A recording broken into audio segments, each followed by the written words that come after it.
Joanne, tell us about the WAO shelter. The WAO shelter is Malaysia's largest women's and children's shelter for those who are experiencing SGBV, so sexual gender-based violence, any sort of abuse.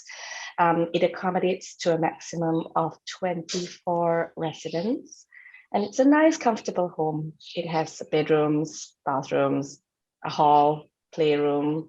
We even have a patio and a garden, so it's very comfortable. Sounds like a lovely home.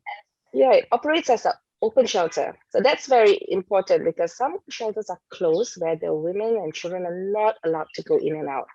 But over here, we want to give the freedom of movement in and out of the shelter. Unless it's a high risk case, then of course it's best for her not to move in and out. But because some of them already have jobs, so we don't want to stifle their lifestyle. We want them to reintegrate into society successfully. So it's just a safe place. So they are allowed to go in and out for like jobs, like they want to continue their work. Kids have to go to school.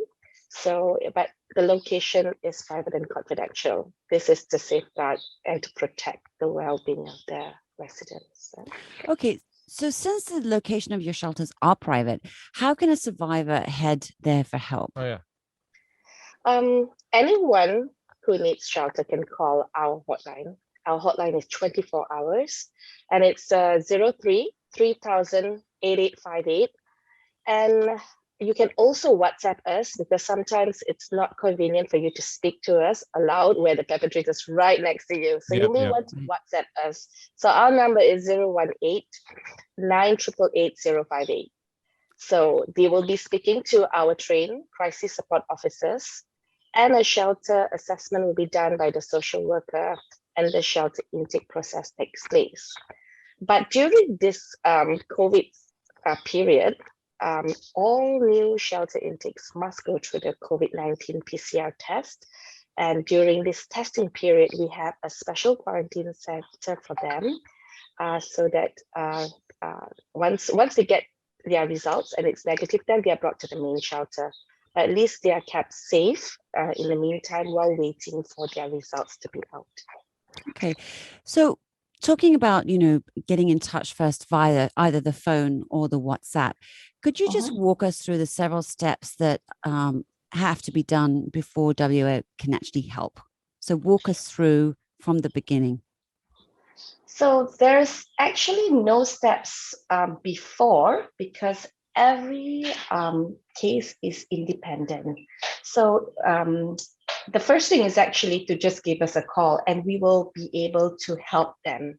So the cases are very different. For instance, if it's a rape case, of course, my advice would be do not shower. If you have the clothes on, the same clothes on, just wear them and just head straight to an OSCC, which is the one-stop crisis center, which is available in all government hospitals. And you can then get your medical attention there, as well as get the police report done all in one place. So cases like rape, I would strongly suggest that you don't need to have anything with you. Just go straight to the hospital and get attention there. And while you're on the way, you can of course call us and we can help you and advise you on what and how to make your police report. And some of them, they are so flustered, they don't know what to say. So at least we can guide them and tell them what to say when they get there. And hang on, Joanne, stop. Your audio's just cut out. Joanne? Yeah, sorry. Your audio just cut out on. You lost you for a while. If you could just pick it up from, sometimes, naturally they're, in a flustered or agitated state. They don't know what to say, so we can guide them. If you could just pick it up from there. Okay. So sometimes the women, they are flustered. They don't know what to say. So it's best that they be on the call with us so we can advise them on their rights and of course their police reporting process and what details they need to put into the report. So once you're at the OSCC, if it's needed, we will also send a social worker to help them there. That's the case for rape, but there are many other situations, like even if it's a domestic violence and someone was hit and, you have injuries, you have wounds, yes, you can head straight to the OSCC. They will help you there as well.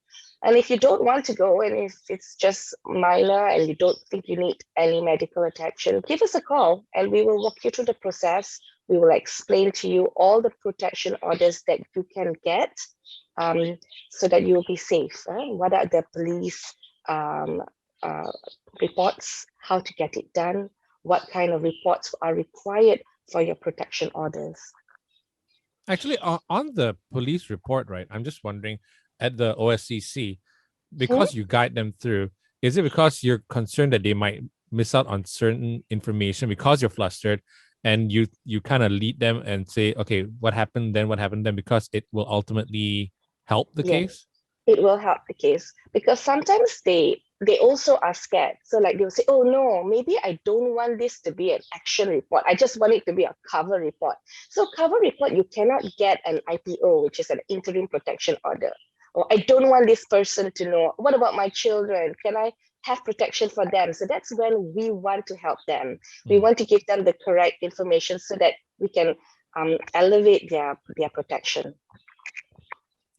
Okay, so that's at the hospital. And then what if they need to seek refuge at WAO? How then does that sort of happen?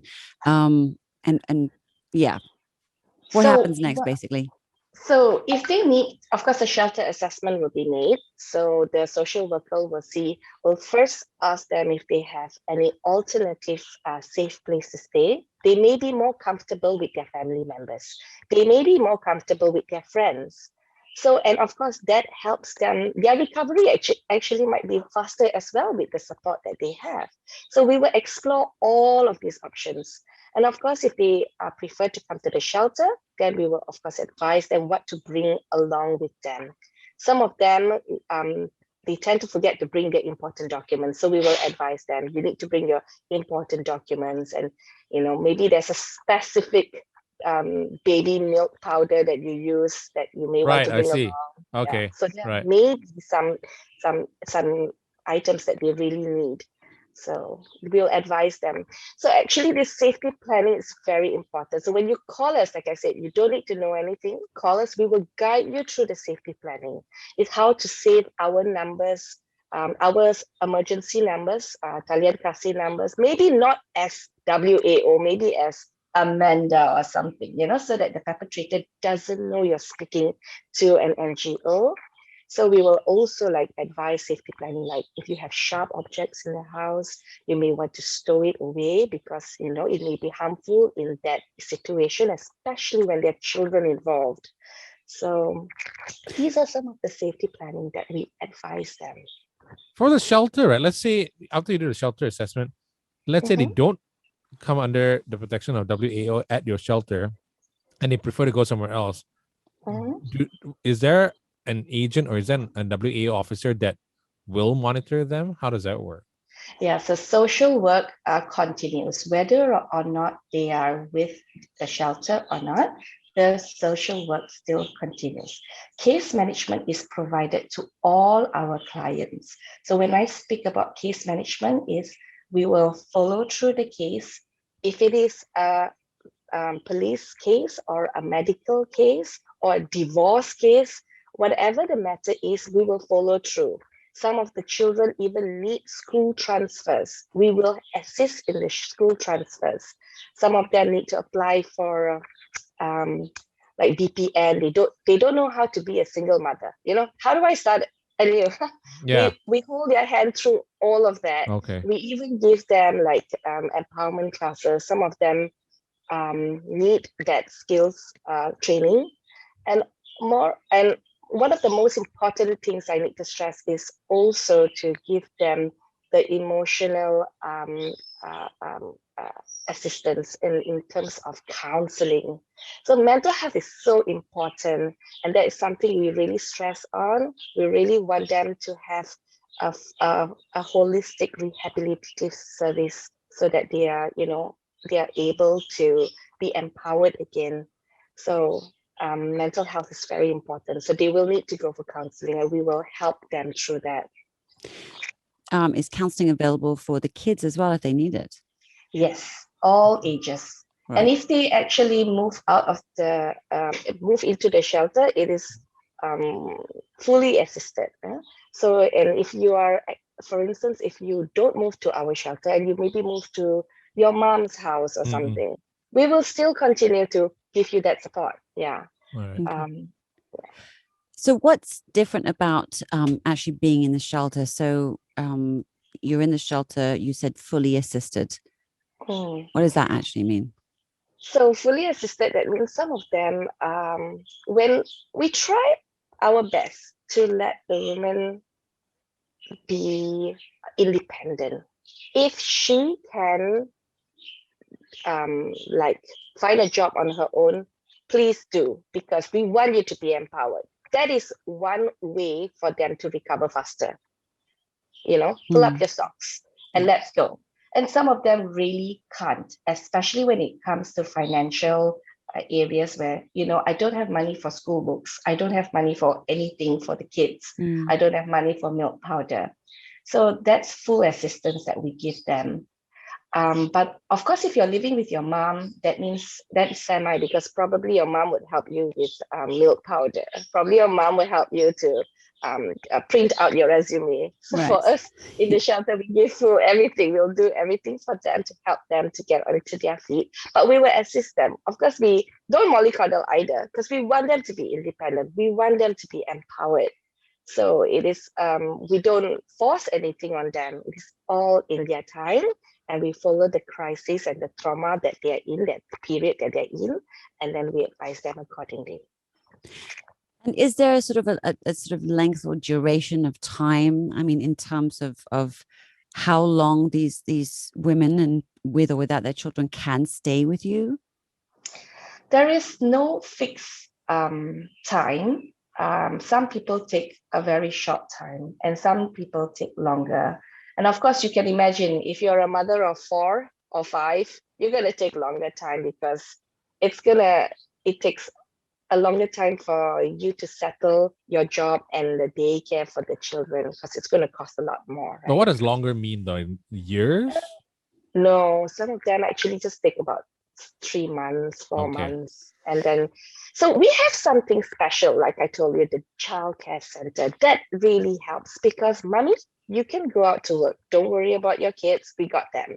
We have the daycare where we give after school, they will come to the daycare, have a good meal, shower, and attend the programs. And the programs meaning like the academic programs, some of them have been left behind in school, you know, because of the trauma that they have been through. So we need to give them some classes, extra tuition to let them help them catch up. We also have, of course, sports, music, art and craft, living skills, you know. And so we give them all these programs so that, you know, they have a more holistic recovery. Yeah. So at the childcare, so mom can go to work. We have the childcare center to help them there. So that shortens, helps them, you know, to one less worry. Bounce back, though, you know. Yeah. And sometimes that childcare takes a longer time to let go. Sometimes they need childcare for up to 6 months, you know, because you know, you take about 2 months, 3 months to be confirmed at your job. And then only you have a pay increase. Then okay, you can maybe have additional money for 1 or 2 childcare. So you need to actually grow with the job to be more financially stable. So we understand all that. So when the time is right, when they are ready, then we let them totally go. Yes. I would imagine if it was a really good, fun childcare, it would be very hard for both parent and child to want to move anywhere else. Away from that. You know, safe, wonderful, nurturing environment. They're not that easy to come by. Yes. So Joanne, we do have another program for that. So we still have the aftercare program, and they can still come back and join us. They can. Okay. All right. Okay. Wow, that's awesome. So very important is the support doesn't end in 3 months. How does someone recover in 3 months? You can't. You can't. Need this aftercare. You need this support system. You need this support group, right? Well, you're only just getting back on your feet then, right? Right. So we have a peer support group. Even for the kids, we have a kids circle. So they come back, they talk about, what they're going through, and then they learn new things, learn new recipes, how to cook for so many children, in a very quick time, how to make because they have to learn how to be a single mom, some of them, they have no clue, there's no book, there's no guidebook. So the best is to have support from each other. Joanne, would you be able to share a story with us of whether it's a combination of women or a singular story of a woman and her children who arrived at WAO, and what their journey was like over that, and where they are now? Yeah, I've seen so many. It's really hard to choose which one to tell, but I will share one particular story that I hold very close to my heart, because I was actually the person who received her. Um, it's not the worst that has happened, to be honest, because they all come with different kinds of injuries, and some injuries are physical and some are emotional, and they are really bad. But for this particular case, it happened right smack in the middle of an MCO. Right. Total lockdown. So this was year. recent. Very recent, yeah. It was total lockdown. And she had called us for help because she was forced into marriage by her family, by her mom. It was an arranged marriage, and she was very young. She was early 20s, like really early 20s, but just practically out of school. Right. And so she married him, and less than a week, she suffered her first physical abuse. So, and that went on for another month before she really couldn't take it, because she was slammed on the wall. She had scratches on her neck, and her hands were all bruised. She just couldn't take it anymore. And so she made a police report, but she had to retract it because her mother said so, because of course it brought shame to the family, because the mother is the one who arranged the marriage. So it was hard for her. And so when she called us, she really didn't know what to do. And when she called us, she had to call us in the middle of the night and whisper to us, because she didn't want anyone to listen to the conversation, and I'll call you back, don't call me, that kind of situation. So we had several calls before we could really find a safe window for her to escape. She really wanted to escape. So it was 3:30 in the morning, I remember. She says, okay, this is the time. This is the only window I can, 3:30 in the morning. I'm like, okay, we will be waiting for you. We will send a car, and the car will be here, and you need to come to the car, which is just a few meters away from your where she lived, the quarters.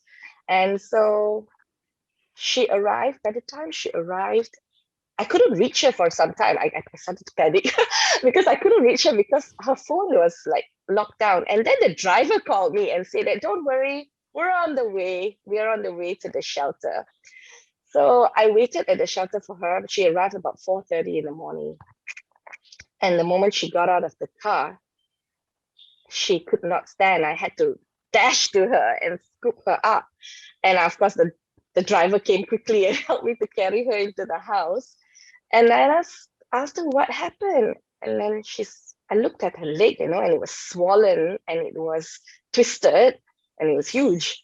And I said, what happened to you? She says, I had to jump from the first floor of my balcony To escape. to escape. And when someone yes, and someone tells me that they're going to escape the violence, like leave the house, I just thought you're going to walk out the front door. Yeah. And she was going to jump from the balcony. Did she break it? Yes, she had multiple fractures, and she needed immediate surgery. So the social worker took her to the hospital hours after she arrived. Of course, we had to give her some food, and then take her to the hospital. And she had multiple fractures, and coming from an abusive situation into another situation, now you can't walk for the next few months because you're in a cast. So it was, I hold that so dear to my heart. Number one, because she's so young. Number two, forced into a marriage. Number three, you have all these injuries. Yeah. And she broke her phone. So she lost all her contacts because in the course of her jumping from the balcony, she had broke her phone. And that's why the driver had to call me. Right. So, you lost everything basically. But and it was basically between the Her life, the basically. devil and the deep blue sea in many cases, right? So she had to pick one. Yes. So, and of course, recovering in the shelter, looking at her, she was practically a child. She just finished high school, just very early 20s. So, and it was like a festive period as well. I mean, festive, a celebration, and she was missing home, and all the emotion in her, because it's a festive period and she cannot go back, what to do. And of course, we tried to cheer her up. I brought her some of her favorite delights, the festive delights. I dressed up the part as well. We got everyone to dress up, So, but yeah, she's good. She's recovered now. She's recovered. Yeah. And is she back with her family or? No, actually, I'm so proud of her. She found a job and she's doing so well. She's so proud. She even made me cake. Oh my gosh, wonderful. She's so proud. I'm so proud of her. She's so proud of her own achievements because she managed to come out of it, all by herself, no mommy, daddy to support her, right? Yeah. And she has a good job, and she wants to, of course, upskill herself because, like I said, she's very young. But she said in time, so sort of like I told you, we all move with their time, right? Whenever they are ready. So now she's working, and she's very happy at her job. She's got a safe place to stay. She's renting a room near where she's working. So I'm really happy for her. Actually, on that though, with her case, because it's a bit complex, because she was married. Does WAO help in that as well? The divorce, you mean? Yeah, exactly. Divorces and everything. Yes, we have to advise her on how to get the divorce, and she's still case managed by us because it's not over. It's not final. Because it was recent, it was just during the MCO, right? So, and of course, the divorce takes place. It takes a long time for the divorce to come through. So, but you guys will be along with her the whole way. Yes, all the way. Yes, all the way until it's over. Yeah. Wow. What is your advice, Joanne, to women who are stuck in these types of relationships? Given this marvelous story you've told us, and the first thing I would imagine is whatever it is, don't jump the balcony. If you can climb down the wall, that might be better. But I'm being sort of humorous here. But like, what would be your advice to women who are stuck and want to get out? Well, it's always good to have a trusted friend or a trusted friend or a relative to speak to about your situation, someone who doesn't judge you. Why? Because keeping it inside you is just not going to help the situation. You need to talk to someone about it because it will affect your mental health. Yeah. So of course you can speak to a counselor or mental health practitioner as well, but but don't go through it alone because it's sometimes it takes too much of a toll on someone. You can call us and ask us for safety planning. We will teach you how to keep a bag ready, what are the important documents you need, all your options. What can you do? You may take this direction, that direction. What are the possible outcomes so that in your time, you can make the decision on what you want to do to relieve, to be free from this abuse. Yeah. So talk to us, give us a call, or if there's another NGO that you feel comfortable talking to, let's just speak to someone to understand all your options and understand what safety planning is. And of course, to know that to look after your mental health so that you're able to make wise and right decisions for yourself. For WAO, specifically for the shelter, Is it an urban thing that only people in the ones who need help in KL they can, or in the Klang Valley, can actually find a way to get to a No, shelter? we are nationwide. We are nationwide, and we have rescues being made everywhere in Malaysia. We even had one during MCO. I remember I think she was in another state. I remember her running in the rain because she had to run to get shelter from her best friend who is in another taman, like another garden. You know, she had to run early hours of the morning to seek help, and then that kind neighbor actually drove her to us. You know, there's so many options. We can send a transport for the person. We can also put her on a public transport to come to us if she feels more comfortable that way. But you can be anywhere in Malaysia. We will help you. And sometimes we will also engage with other NGOs which are closer to you to help you gain help, instant help, like, you know, immediate help. Like Sabah Sarawak, or even in Johor, we have Jewel. In Penang, we have WCC. We work closely together with all these NGOs to give help and aid to women. Do you have any of your women come back and actually work and volunteer at the shelter? Actually, we do. We have them come back as volunteers. We can have them come back as mentors to other women. Yeah. Because we need that support. Like I told you, like this support group, right? We need them. We need to come back and to share their experience. And we also actually do have staff who have gone through the abuse maybe about, I don't know, 5-10 years ago, and now they are actually working with us. Wow. Because I think no one knows how to deal with this better than someone who's actually gone through it. Yes, indeed. Right. That's incredible. Well, being International Women's Day very soon, what's your message to women? WAO is advocating for a post-COVID pivot to gender equality. We need to focus on the lessons learned. And one of the biggest lessons is being that making Malaysia a better country for women benefits all of us in the country. International Women's Day is about keeping our eyes on the end goal of guaranteeing gender equality and eliminating violence and discrimination against women and children. So there is always an opportunity in a crisis, and this opportunity is that we build that better, stronger, and more equal. WAO will always work towards making Malaysia a better country for women and children. And if there's an opportune time to pivot towards gender equality, it is right now.